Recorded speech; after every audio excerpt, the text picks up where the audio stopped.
Subscribe করুন।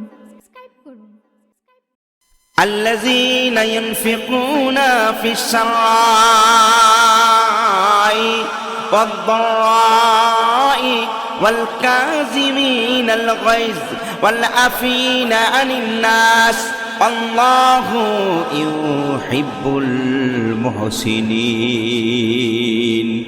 এরূপ লোক যারা সচ্ছলতা এবং অভাবের অবস্থায় সৎ কাজে ব্যয় করে এবং ক্রোধ সংবরণকারী ও লোকের অপরাধ ক্ষমাকারী, আল্লাহ তাআলা এইরূপ ব্যক্তিদেরকে বড্ড ভালোবাসেন।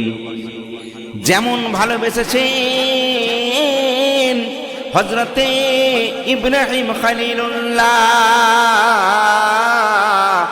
আল্লাহ রাব্বুল আলামিন হযরতে ইব্রাহিম খলিলুল্লাহকে বলেন, ইব্রাহিম আমায় কত ভালোবাসো? ইব্রাহিম আলাইহিস সালাতু ওয়াস সালাম বলেন, আল্লাহ পাক আপনাকে আমি সব থেকে বেশি মোহাব্বত করি, ভালোবাসি। আল্লাহ বলছে, ইব্রাহিম আমি তোমায় পরীক্ষা করব, সেই পরীক্ষা কি তুমি দিতে রাজি আছো, প্রস্তুত আছো?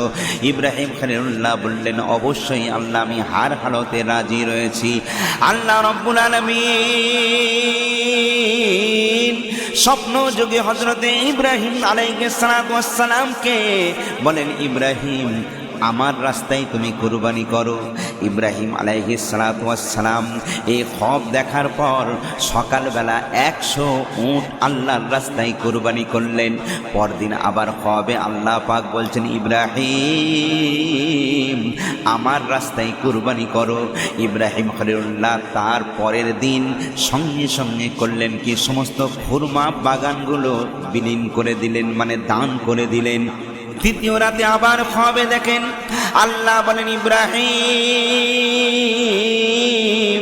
আমি এই কুরবানির কথা তোমায় বলি নাই, আমি আল্লাহ পাক বলেছি তোমার ওই কুরবানি আমি কবুল করব, যেই কুরবানি হলো তোমার প্রাণের থেকে বড় পেয়ারা হতে হবে। ইব্রাহিম আলাইহিস সালাতু ওয়াস সালাম বড় ভেঙে পড়েন, চিন্তায় পড়ে গেলেন, আমার প্রাণের থেকে প্রিয়, জানের থেকে প্রিয় একমাত্র আমার কলিজার টুকরা ইসমাইল, আমার প্রাণের প্রিয়, আমার জানের প্রিয় ইসমাইল, ইসমাইল ছাড়া আমার প্রাণের থেকে প্রিয় আর কেউ নাই। এখন করব তো কি করব? আল্লাহ পাক আমার মাবুদ, আল্লাহ আমার মালিক, তার পরীক্ষায় আমায় পাস করতে হবে। উনি করলেন কি, সকাল সকাল উঠে ওই পথে রওনা হলেন। কোন পথে?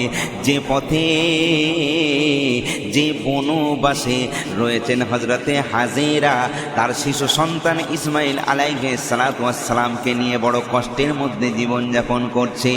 কিন্তু স্বামীর উপর কোনো রাগ নেই, অনুতাপ নেই। ইব্রাহিম আলাইহিস সালাতু ওয়াস সালাম চিন্তা করেন, আমি যাব তো কেমন করে যাব, কিন্তু আল্লাহর পরীক্ষায় আমায় পাস করতে হবে। হযরতে ইব্রাহিম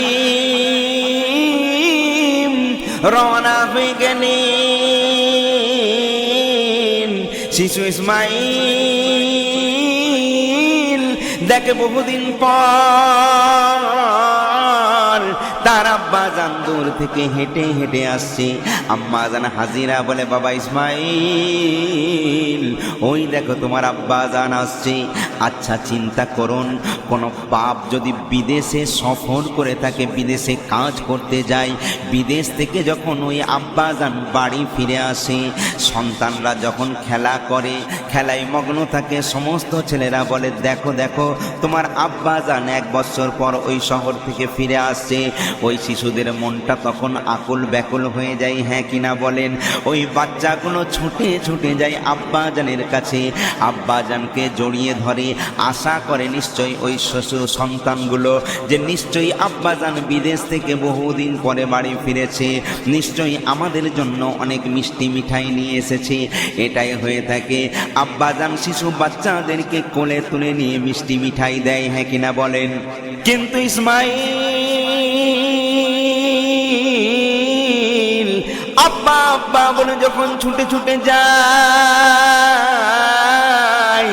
আব্বা ইব্রাহিম আলাইহিস সালামকে জাপটে ধরে জড়িয়ে ধরে আব্বাজান সঙ্গে সঙ্গে শিশু ইসমাইলকে কোলে তুলে নিয়ে কপালে চট চট করে চুম্বন দেয়। ইসমাইল আলাইহিস সালাম বলছেন, আব্বাজান বহুদিন পর আমাদের কথা মনে হলো। আব্বাজানের কাছে মিষ্টি নাই, মিঠাই নাই। আব্বাজান বলে, ইসমাইল, আজকে একটা খবর নিয়ে আমি এসেছি, তবে এই খবরটা তোমার কাছে হয়তো ভালো নাও লাগতে পারে। ইসমাইল আব্বাজানের মুখের দিকে তাকিয়ে বলছে, আব্বাজান নিঃসন্দেহে বলুন, ভালো মন্দ সবই আমার কাছে ভালো। ইব্রাহিম বলেন, বেটা, আল্লাহ পাকের হুকুম, আমি আল্লাহর রাস্তায় তোমায় কুরবানি করব। আচ্ছা বলুন, এমন কথা যদি কোনো বাপ কোনো সন্তানকে বলে, সেই সন্তান কি বলবে? সে কি বাপের কোলে থাকবে, না ছুটে পালাবে, না এই কথা বলবে, ওরে তুই বাপ নয় তুই জাল্লাদ, এই কথা বলবে? কিন্তু ইসমাইল আব্বাজানকে চুম্বন দিয়ে বলছে, আব্বাজান কাকে কুরবানি করতে চান? আব্বাজান বলেন, ইসমাইল, তোমাকে আল্লাহর রাস্তায় আমি কুরবানি করতে চাই। ইসমাইল আলাইহিস সালাম চট করে কোল থেকে নেমে গিয়ে আব্বাজানের হাত দুটো ভালো করে শক্ত করে ধরে বলছে, আব্বাজান বাড়ির দিকে যাবেন না, যাবেন না, কারণ আমার আম্মা জান শুনলে থাকতে পারবেন না, ঝরঝর করে কাঁদবেন, আমি আম্মার কান্না সইতে পারবো না। আব্বাজান এই শুভ কাজে বিলম্ব কেন? বিলম্ব করার প্রয়োজন নাই। আব্বাজান চলুন চলুন, এখনই চলুন, আমি আল্লাহর রাস্তায় কুরবানি হব। আমি যদি আল্লাহর রাস্তায় কুরবানি হতে পারি, এর থেকে বড় খুশনসিব আর কে হতে পারে? আব্বাজানের হাত ধরে টানাটানি লেগ লাগিয়ে দিয়েছে। আব্বাজান ইসমাইলের চোখের দিকে তাকাই, মুখের দিকে তাকাই।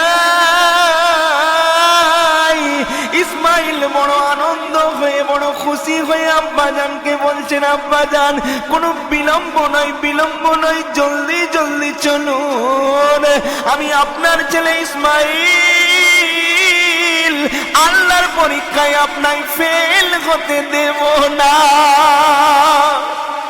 ইব্রাহিম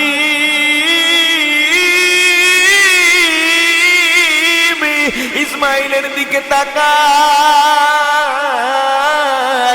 ইব্রাহিম যখন তাকায় নিজের সন্তানের দিকে, ইসমাইল সঙ্গে সঙ্গে আব্বাজানের হাত ধরে টানাটানি করে, তারপরে ছুটে ছুটে সামনের দিকে আগিয়ে যায়।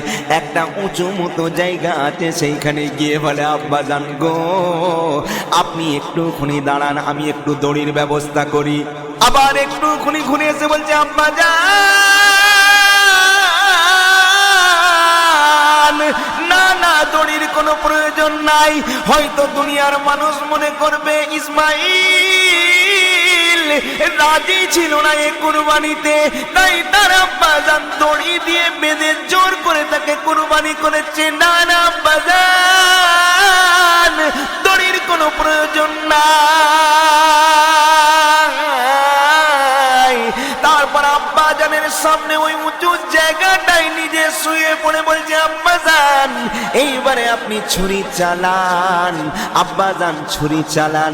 আব্বাজান মুখের দিকে তাকিয়ে রয়েছে। ইসমাইল বলছে, আব্বাজান গো, এমন করে তাকাবেন না, আপনার মধ্যে মায়া এসে যাবে, আপনি তখন আমায় কাটতে পারবেন না, কুরবানি করতে পারবেন না, আল্লাহর পরীক্ষায় আপনি ফেল হয়ে যাবেন। না না না, আপনাকে আল্লাহর পরীক্ষায় আমি ফেল হতে দেব না। আয় আব্বাজান, সঙ্গে সঙ্গে আব্বাজানের গায়ে একটা রুমাল ছিল, ওই রুমালটা নিয়ে বলছে, আব্বাজান এটা আমার মুখে আমি ঢেকে দিই, আপনি আমার মুখটা দেখতে পারবেন না, এইবারে আপনি আল্লাহর রাস্তায় আমায় কুরবানি করুন। এই বলে মুখে রুমাল নেই। ও জগতের মুসলমান, আর চিন্তা করো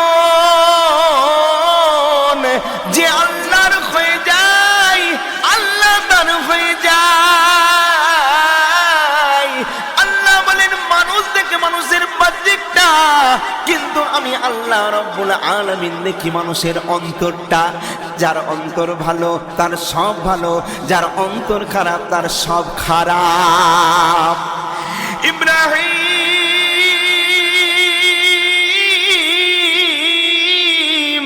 আলাইহিস সালাতু ওয়াস সালাম এক হাতে খঞ্জর বা ছুরি নিয়ে দাঁড়িয়েছেন, এইবারে শিশুকে জবাহ করবে, ইসমাইলকে কুরবানি করবে। আমার আল্লাহর ফেরেশতারা সবাই রোনাজানি করে, মাবুদ আজ এই দৃশ্য, বাপ হয়ে ছেলেকে কুরবানি করবে, এটা কেমন করে আমরা দেখি। আল্লাহ রাব্বুল আলামিন বলেন, হায়রে ইব্রাহিম, তুমি আমার পরীক্ষায় পাশ করবে বলে আজ তোমাদের বাপ আর বেটার এই মোহাব্বত দেখে আমি আল্লাহ বড় সন্তুষ্ট হয়ে গিয়েছি। আল্লাহ বলেন, ওরে চূড়া, তুই ইসমাইলের গলায় বসবি না, বসবি না। ইব্রাহিম ছুরা নিয়ে যখন জবাই করতে যায়, ছুরা তো বসে না। ইসমাইল আলাইহিস সালাম বলছেন, আব্বা জান, বিসমিল্লাহ আল্লাহু আকবার বলে আপনি আমার গলায় ছুরা চালিয়ে দিন। ছুরা যখন বসছে না, ইব্রাহিম আলাইহিস সালাম ইসমাইলের গলাটা টার্গেট করলেন, চোখের মধ্যে একটা পটি বেঁধে নিলেন। চিন্তা করেন, ছেলেকে কুরবানি আমি বাপ হয়ে কেমন করে আমি দেখব, না গো না, তা হয় না, হয় না। তাই নিজের চোখের মধ্যে একটা পট্টি বেঁধে নিল। তারপর হযরতে ইসমাইল আলাইহিস সালামকে কুরবানি করার জন্য ছোরাটা ধরলেন, বিসমিল্লাহ আল্লাহু আকবার বলে চালিয়ে দিলেন। ইব্রাহিম আলাইহিস সালাম একটা শব্দ শুনলেন, ইব্রাহিম তুমি আল্লাহর পরীক্ষায় পাশ করেছো, আমি আল্লাহ তোমার কুরবানিকে আমি কবুল করে নিয়েছি। চোখের পট্টি খুলে দেখো, যে চোখের পট্টি খুলে ইসমাইল আলাইহিস সালাম আব্বাজানকে জড়িয়ে ধরে। আব্বাজান ইব্রাহিম আলাইহিস সালাম বলেন, এ কেমন আমি কুরবানি করলাম। দেখছে সঙ্গে সঙ্গে হযরত জিবরাইল বলেন, চোখটা খুলে দেখুন, আজকে আপনার এই কুরবানি তামাম জামানা তামাম পৃথিবী গাওয়া থাকবে যে ইব্রাহিম নিজের ছেলেকে কুরবানি করতে গিয়েছিল। আপনার এই কুরবানি আল্লাহ পাকের দরবারে কবুল হয়ে গিয়েছে। আল্লাহ পাক আপনার মনের বিচার করতে চেয়েছিলেন, সেই বিচারে আপনি উত্তীর্ণ। আপনার ইসমাইলের বদলে আল্লাহ পাক এই জান্নাতি দুম্বাটা কুরবানি করে দিয়েছে। আহা, আজ এই কুরবানি तमाम उम्मते मुहम्मदीर जन्नो तोहफाए नजराना।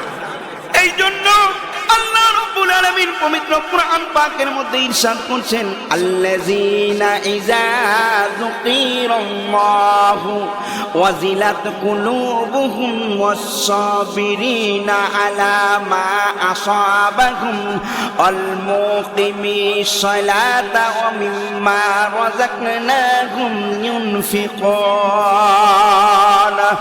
যাদের নিকট আল্লাহ তাআলার নাম আলোচনা করা হলে তাদের অন্তর ভীত হয়, আর যারা বিপদ আপদে ধৈর্য ধারণ করে, আর যারা নামাজ কায়েম করে, আর যারা আমি আল্লাহ তাদেরকে যা দান করেছি তা থেকে আমার পথে ব্যয় করে, আমি আল্লাহ তাদেরকে বিভিন্ন সময় পরীক্ষা করে থাকে। আমি দেখি আমার বান্দা এই পরীক্ষায় উত্তীর্ণ কি হতে পারে। আজ উম্মতে মুহাম্মাদের জন্য তোফায়ে নজরানা আল্লাহ বললেন আমার রাসূল পাক সাল্লাল্লাহু আলাইহি সাল্লামকে, তোমার উম্মতের জন্য এটা তোফায়ে নজরানা, তাদের কাউকে সন্তানকে কুরবানি করতে হবে না। তারা পশু জবাহ করলে আমি আল্লাহ তাআলা ওই কুরবানির সব তাদের নামায়ে আমলে দিয়ে দেব। আল্লাহ বলেন ইন্না হাযা লাহুল বালাগুল মুবিন ওয়াফাদাইনাহু বিজিহিন আযীম। নিশ্চিত আমি সৎ কর্মশীলদেরকে এইভাবে পুরস্কৃত করে থাকি। নিশ্চয়ই এটাই হলো স্পষ্ট পরীক্ষা। আর আমি এক মহান জবাইয়ের বিনিময়ে আমি তাকে বাঁচিয়ে নিলাম। হ্যাঁ, কি বলছেন ভাই? আচ্ছা আচ্ছা আচ্ছা, একজন আমায় প্রশ্ন করেছেন, হুজুর একটা গরু কজনের নামে জবাহ করা যাবে?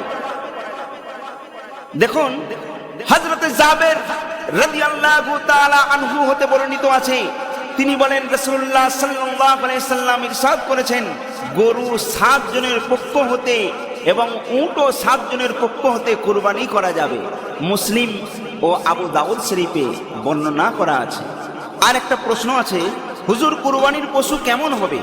হ্যাঁ, এটা আপনাদের বলি, যে পশু আপনারা কুরবানি করবেন সে গাবি হোক বলদ হোক আর যাই হোক না কেন, সেটা নিখুঁত হতে হবে, তাতে কোনো ঘা বা কোনো দাগ থাকবে না।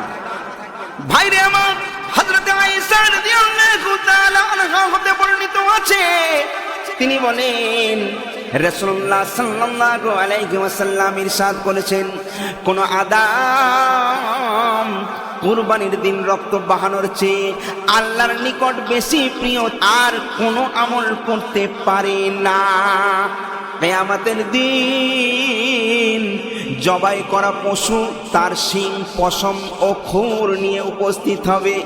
কুরবানির রক্ত জমিনে পতিত হওয়ার পূর্বেই আল্লাহ তাআলার দরবারে এই সবটা পৌঁছে যায়। একবার জোরে বলুন সুবহানাল্লাহ। অতএব তোমরা এই কুরবানির মাধ্যমে খুশি ও পবিত্রতা অর্জন করো।